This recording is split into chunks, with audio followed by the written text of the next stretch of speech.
نے اپنے انتقال سے 4 دن پہلے جمعرات کے دن، آگے جمعہ، ہفتہ، اتوار اور سوموار کو آپ کا انتقال ہو گیا۔ اس اتوار سے پہلی جو جمعرات آئی، اس جمعرات کے دن آپ نے اپنے قریب بیٹھے ہوئے لوگوں سے کہا ایتونی بقرطاسن، کاغذ لاؤ، لکھنے کا سامان لاؤ، میں تمہیں کچھ ایسی تحریر لکھ کے دوں کہ اس کے بعد تم کبھی گمراہ نہیں۔ اب ذرا ذہن میں رکھیے گا کہ حجۃ الوداع میں کیا کہہ چکے تھے؟ میں تم میں ایک چیز چھوڑ کے جا رہا ہوں، یا 2 چیزیں چھوڑ کے جا رہا ہوں، ان کو پکڑے رکھو گے تو کبھی گمراہ۔ یہ تو آپ 3 مہینے پہلے قرآن کے بارے میں کہہ چکے تھے، اور اوپر سے آیت بھی اتر چکی تھی، الیوم اکملت لکم، دین تو کامل ہو چکا تھا۔ آج آپ پھر اپنے پاس بیٹھے ہوئے لوگوں سے کہہ رہے ایتونی بقرطاسن، کاغذ لاؤ، لکھنے کا سامان لاؤ، میں تمہیں کچھ لکھ دوں، اس کے بعد تم کبھی گمراہ نہیں ہو۔ یہ آپ نے، اگر آپ سمجھتے ہیں کچھ عربی، ایتونی یہ کسی ایک فرد کو خطاب نہیں ہے، یہ جمع کا صیغہ ہے، لے آؤ جتنے پاس بیٹھے ہیں۔ آپ نے کسی ایک آدمی سے نہیں کہا، حضرت عمر سے نہیں کہا بھئی عمر تم لے کے آؤ، نہیں، میرے نبی نے مطلق کہا لے آؤ۔ ان میں کون ہے؟ حضرت عمر بھی وہاں بیٹھے ہیں، حیدر کرار بھی وہاں بیٹھے ہیں، نبی پاک کے چچا عباس بھی وہیں بیٹھے، چچا زاد بھائی بھی وہی ہیں، یہ سارے لوگ قریب ہیں۔ ان سب کے سامنے کہا لے آؤ لکھنے کا سامان، میں تمہیں کوئی تحریر لکھ کے دوں کہ تم پھر کبھی گمراہ نہیں ہوو گے۔ یہ آپ نے فرمایا، اور حضرت عمر سب سے پہلے بولے حسبنا کتاب اللہ، حسبنا کتاب اللہ، ہمیں اللہ کی کتاب قرآن کافی ہے۔ غالب علیہ الوجع، نبی پاک کو تکلیف زیادہ ہے، بیماری کی شدت ہے، اور ہمارے پاس قرآن موجود ہے۔ حسبنا کتاب اللہ، ہمیں اللہ کی کتاب کیا ہے؟ یہ جملہ اتنا خوبصورت جملہ ہے، اس کے ادب پر، عربی ادب جو ہے اس پر غور کریں آپ، کتنا خوبصورت جملہ ہے، حسبنا کتاب اللہ، ہمیں اللہ کی کتاب۔ اتنے خوبصورت جملے کو مورخین نے اور ایک خاص فرقہ کے لوگوں نے حضرت عمر کے خلاف تان کا ذریعہ بنا دیا۔ نبی پاک نے قلم دوات مانگی تھی، تحریر لکھنا چاہتے تھے، حضرت عمر نے نافرمانی کی۔ کیوں جی؟ نبی پاک نے حضرت عمر سے کہا تھا کہ آپ قلم دوات لے کے آؤ، آپ نے تو مطلق کہا تھا لے آؤ قلم دوات، کاغذ، لکھنے کا سامان، میں تمہیں کچھ لکھ کے دوں۔ حضرت عمر بولے، باقی سارے خاموش ہیں، حضرت عمر بولے حسبنا کتاب اللہ، ہمیں اللہ کی کتاب کیا ہے؟ کافی۔ اسے تان کا ذریعہ بنائیں، اور پھر اس میں سے نتیجہ از خود اخذ کیا، وہ کسی کتاب میں نہیں ہے، کسی حدیث میں نہیں ہے، اشارتاً کنایتاً بھی کہیں سے ثابت نہیں ہوتا۔ اخذ نتیجہ یہ کیا، حضرت علی کی خلافت لکھوانا چاہتے تھے، حضرت عمر رکاوٹ، یہ نتیجہ از خود اخذ کر لیا کہ حضرت علی کی خلافت لکھوانا چاہتے تھے کہ میرے بعد خلیفہ حضرت علی ہوں گے، حضرت عمر رکاوٹ بن گئے۔ حضرت عمر نے کہا حسبنا کتاب اللہ۔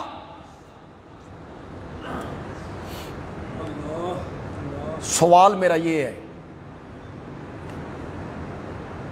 اس کے بعد 4 دن آپ زندہ رہے، کتنے دن؟ 4 زندہ رہے۔ حضرت عمر نے 4 دن تو وہی نہیں بیٹھا رہنا تھا.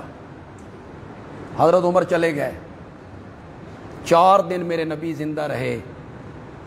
نہ پھر میرے نبی نے قلم کاغذ منگوانے کا کہا اور نہ حضرت علی قلم دوات لے کر.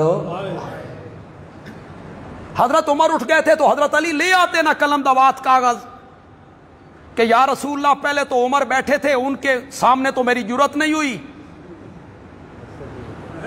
اب وہ یہاں نہیں ہے, میں لے آیا ہوں, لکھ دو. حضرت علی بھی قلم اور کاغذ نہیں لاتے. میرے پیارے پیغمبر بھی بعد میں 4 دن قلم کاغذ کے منگوانے کا نہیں کہتے. نہیں, آپ نے کہا کہ لے آؤ قلم کاغذ. اگر یہ تحریر ضروری ہوتی تو میرے نبی کو کون روک سکتا تھا؟ میں قرآن کی ایک آیت پڑھتا ہوں, ذرا اس کو غور سے سنیں. یا ایھا الرسول بلغ ما انزل الیک, میرے پیارے پیغمبر جو کچھ آپ کی طرف وحی کیا گیا, بلغ, اسے پہنچائیے, اسے بیان کیجئے. فَإِن لَمْ تَفْعَلْ, اگر آپ نے ایسا نہ کیا تو آپ نے رسالت کا حق ادا. اگر آپ نے اس میں سے کوئی چیز چھپائی تو آپ نے رسالت کا حق ادا نہیں کیا.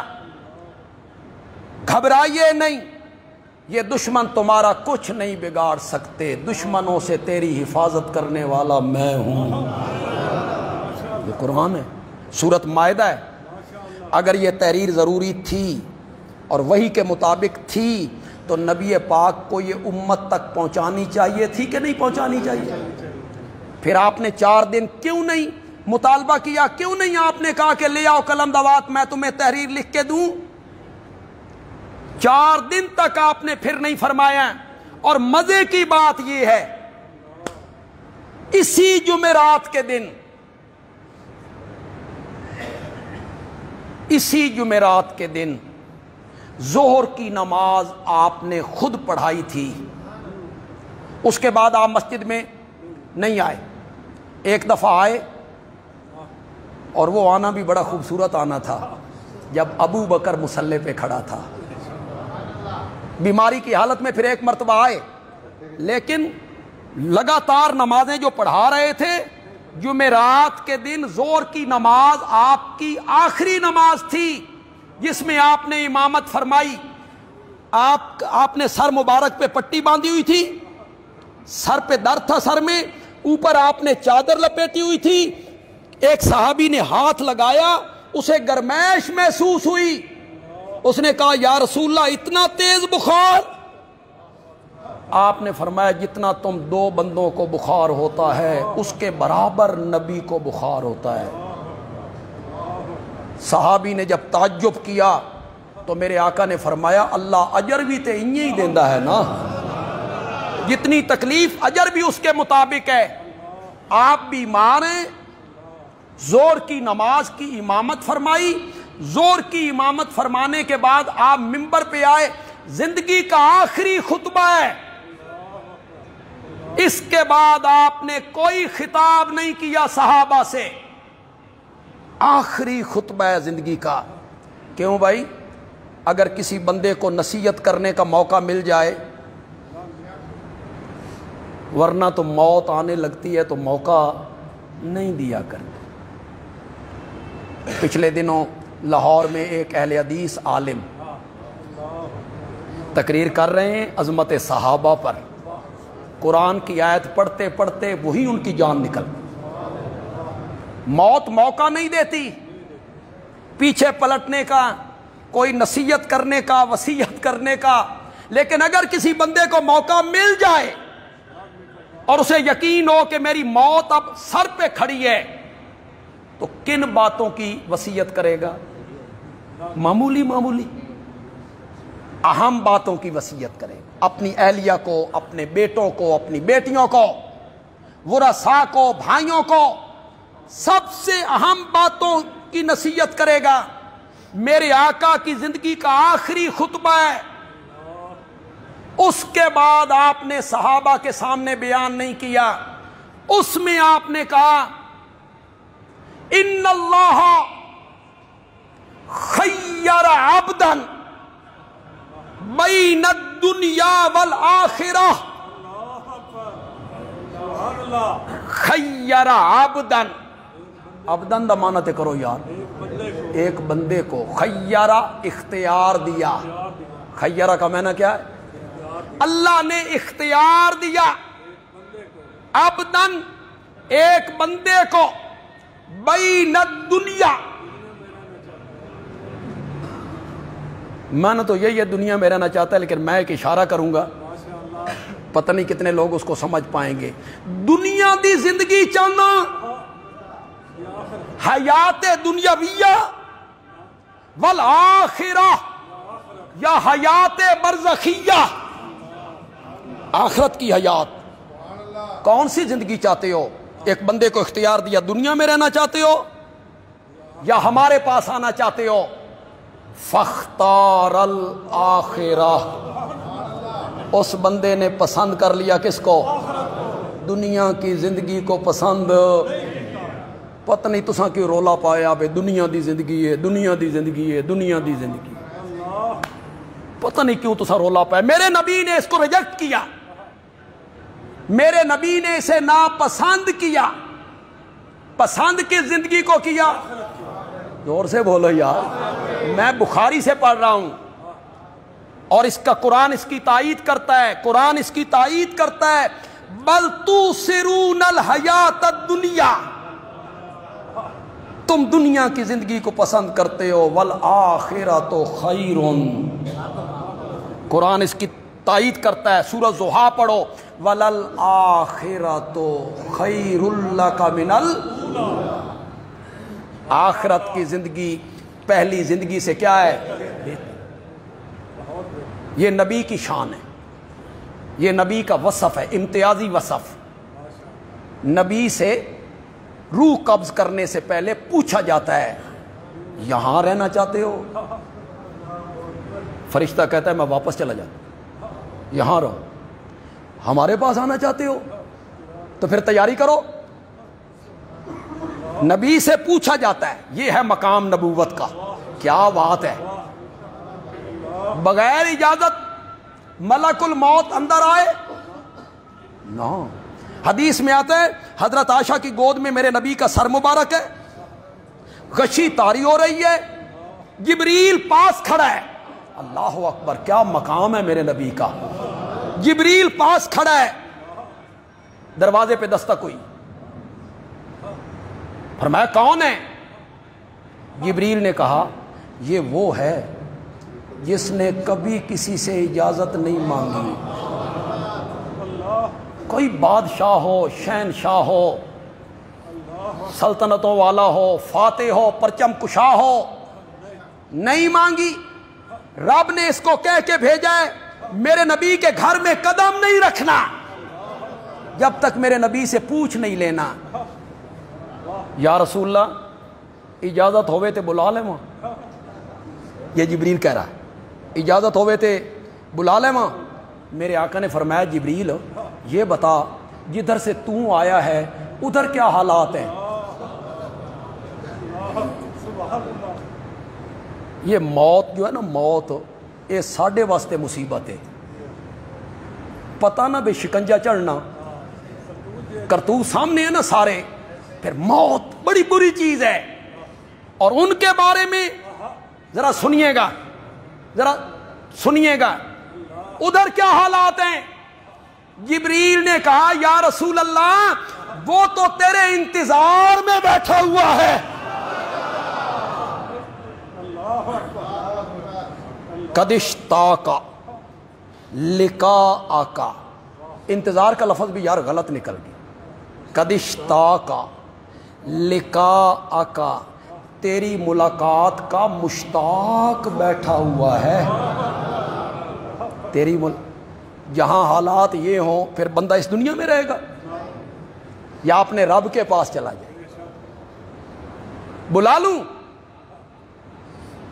ادھر یہ حالات ہیں، میرے نبی نے فرمایا میں بھی تیار ہوں. بخاری کی روایت ہے، ایک جگہ پہ نہیں کئی جگہوں پہ ہے. میرے نبی نے انگلی آسمان کی طرف اٹھائی اور فرمایا اللہم بالرفیق الاعلی. کس طرف انگلی اٹھائی؟ کدھر جانا چاہتے ہیں تسی؟ کتھے رکھنا چاہتے ہو تم؟ یہاں رکھنا چاہتے، یہی ہے. اور میرا نبی انگلی کس طرف اٹھا رہا ہے؟ اللہم بالرفیق الاعلی، اللہم بالرفیق الاعلی. یہ میرا موضوع نہیں، کچھ نئے لوگ آئے ہیں تو اللہ کرے ان کے پلے کوئی بات پڑ جائے. میرے نبی کی پوری اولاد میں جو 3 بیٹے اور 4 بیٹیوں پر مشتمل ہے، سارے میرے نبی کی زندگی میں فوت ہو گئے. 6 بچوں کا صدمہ برداشت کیا، صرف زندہ رہ گئی تو ایک بیٹی زندہ رہ گئی، سیدہ فاطمہ رضی اللہ تعالی عنہ. اب ظاہر بات ہے 7 کی محبت ایک میں جمع ہو گئی. یہ آتی ہیں تو میرا نبی استقبال کے لیے اٹھ کھڑا ہوتا ہے، ان کے ماتھے کو چومتا ہے، چادر بچھا کے فاطمہ کو اس پہ بٹھاتے ہیں. کیا قسمت ہے اور کیا نصیب ہے فاطمہ کا. میرے نبی کے انتقال کے بعد اٹھا بخاری، میرے نبی کے انتقال پر ملال کے بعد سیدہ فاطمہ کہتی ہیں واہ بتاہو عجاب ربن داہو الا جبریل نناہو. واہ بتاہو، ہائے میرے بابا میں نے چھوڑ کے جبریل نال یاریاں لائیاں نہیں. الا جبریل نناہو، اپنے رب کی دعوت کو قبول کر لیا، مجھے چھوڑ دیا. سنیے گا لفظ جو سیدہ فاطمہ کہتی ہیں، یہاں لکھیے گا. سیدہ فاطمہ کہتی ہیں من جنت الفردوس ماواہو. میرے بابا آپ نے جنت الفردوس میں ٹھکانہ بنا لیا، آپ نے جنت الفردوس میں ٹھکانہ بنا لیا. لوگ کہتے ہیں یہ جہاں دفن ہے یہ بھی تو جنت ہے. میں کہتا ہوں بالکل جنت ہے. ما بین بیتی و منبری روضۃ من ریاض الجنہ، اس میں کوئی شک نہیں. لیکن سیدہ فاطمہ کہتی ہیں میرا بابا عام جنت میں نہیں ہے، میرا بابا جنت الفردوس میں ہے. بندیالوی کوئی بات دلیل کے بغیر کہنے کا عادی نہیں ہے. اٹھا بخاری، اٹھا بخاری، بخاری میں لکھا ہوا ہے جنت الفردوس جنت کا وہ درجہ ہے جس کی چھت اللہ کا عرش بنتا ہے. اللہ کا عرش کہاں ہے تو میرا نبی کہاں ہے؟ کون کہہ رہی ہے؟ سیدہ فاطمہ کہہ رہی ہے من جنت الفردوس ماوا. اللہ نے ایک بندے کو اختیار دیا، اس دنیا میں رہنا چاہتا ہے یا ہمارے پاس آنا چاہتا ہے. فاختار الآخرہ، اس بندے نے آخرت کو کیا کر لیا؟ عبدن. عبدن اپنا ذکر نہیں کیا، مجھے اختیار دیا مجھے، نہ عبدن. صحابہ خاموش ہیں. اتنے میں سسکیوں کی آواز بلند ہوئی، رونے کی آواز بلند ہوئی. صحابہ نے مڑ کے دیکھا تو رونے والا صدیق اکبر ہے. یہ رازدار نبوت ہے. صحابہ نے کہا اس میں رونے والی کون سی بات ہے؟ ایک بندے کی بات ہو رہی ہے، اللہ نے اس کو اختیار دیا، یہاں رہنا چاہتا ہے، ہمارے پاس آنا چاہتا ہے.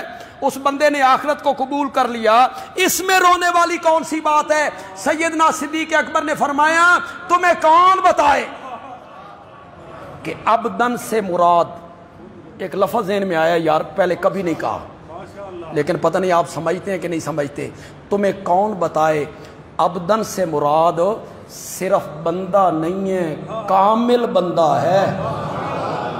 تمہیں کون بتائے عبدن سے مراد صرف بندہ نہیں ہے، کامل بندہ ہے. خود نبی پاک کی ذات مراد ہے.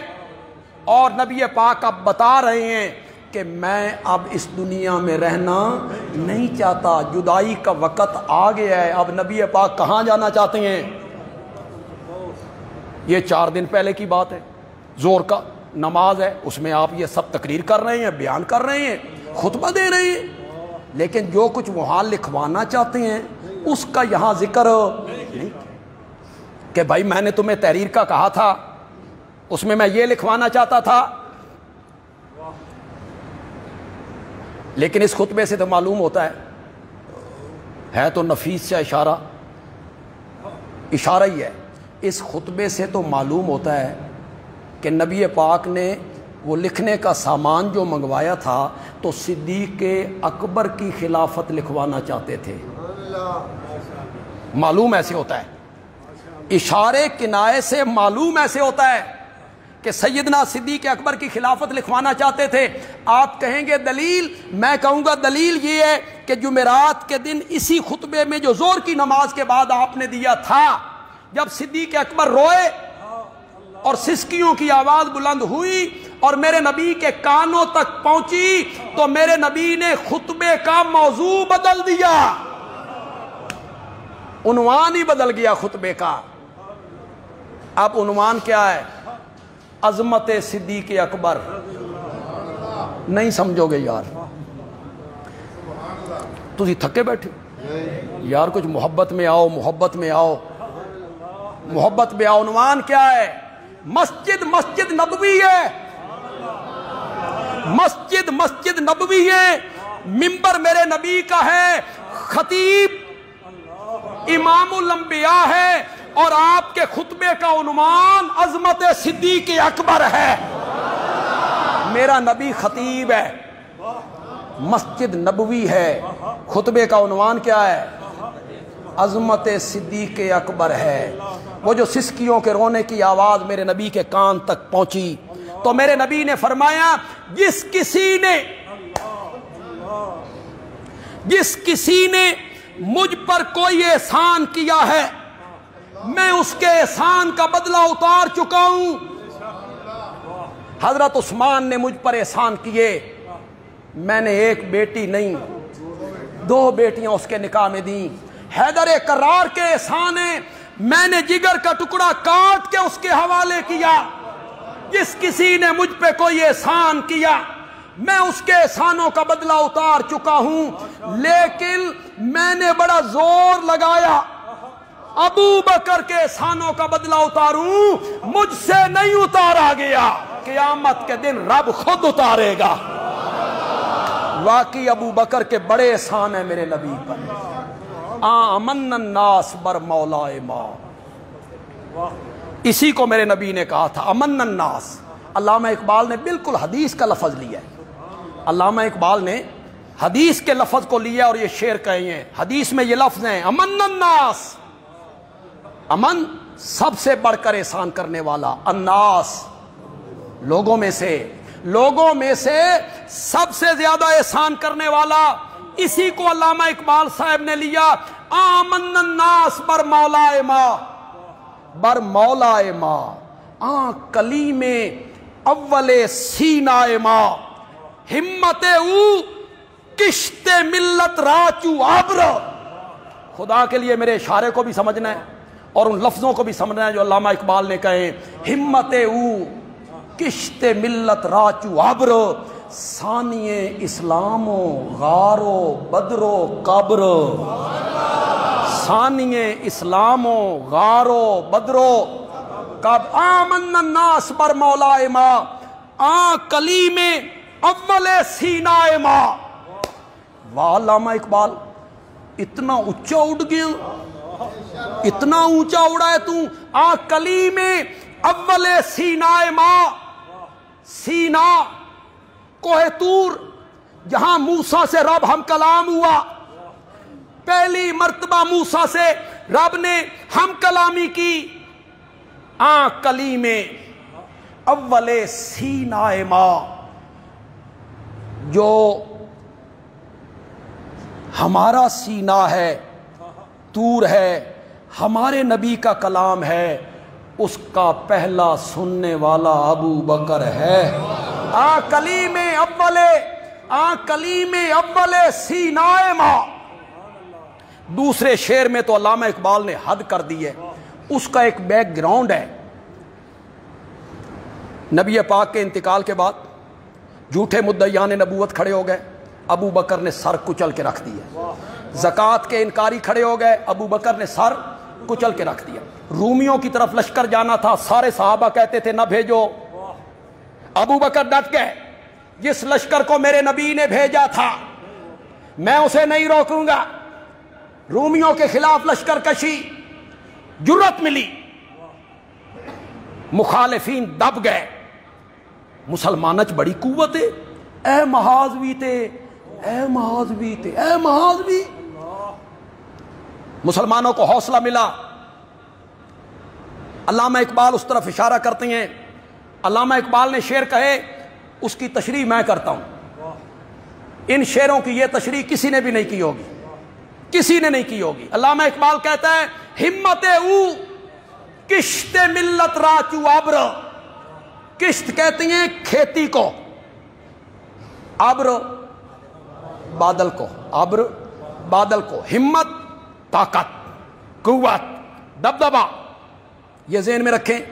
اب سنیں شعر کا مطلب۔ کھیتی جب خشک ہونے لگتی ہے، کھیت جب خشک ہونے لگتا ہے، پھر بادل آتا ہے،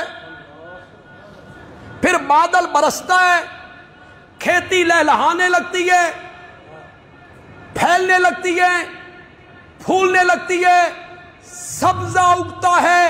علامہ اقبال کہتا ہے، نبی پاک کے انتقال کے بعد امت کا کھیت خشک ہونے لگا تھا، ابو بکر بادل بن کے برس پڑا تھا۔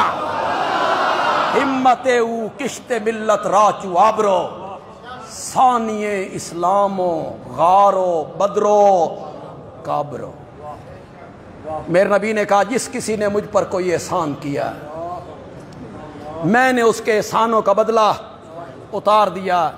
ابو بکر کے احسانوں کا بدلہ مجھ سے نہیں اتارا گیا، رب کے قیامت کے دن خود اتاری۔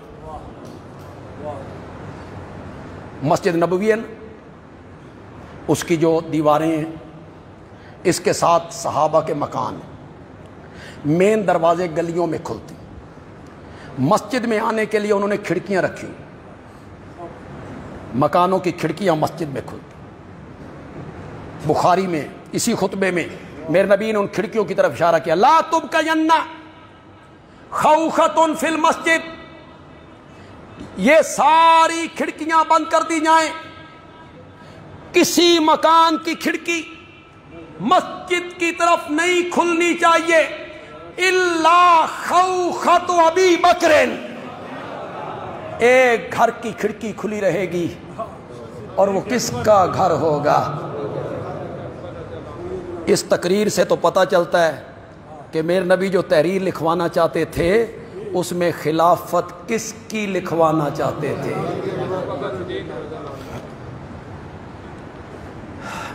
اللہ آپ کو لے جائے مکے مدینے۔ یہ کرونا کے دائیں مکے تھے، ورنہ کہیں کرونا نہیں ہوتا، بیت اللہ میں ہوتا ہے، مسجد نبوی میں ہوتا ہے، مسجدوں میں ہوتا ہے، مدارس میں ہوتا ہے۔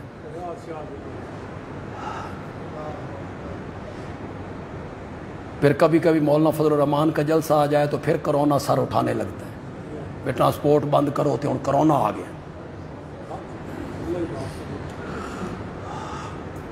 اللہ آپ کو لے جائے، آپ مدینے جائیں، مدینے جائیں۔ اس سے پہلے آپ کو کسی نے نہیں بتایا تو مجھ سے سنیے گا، میں نے یہ منظر خود دیکھا ہے۔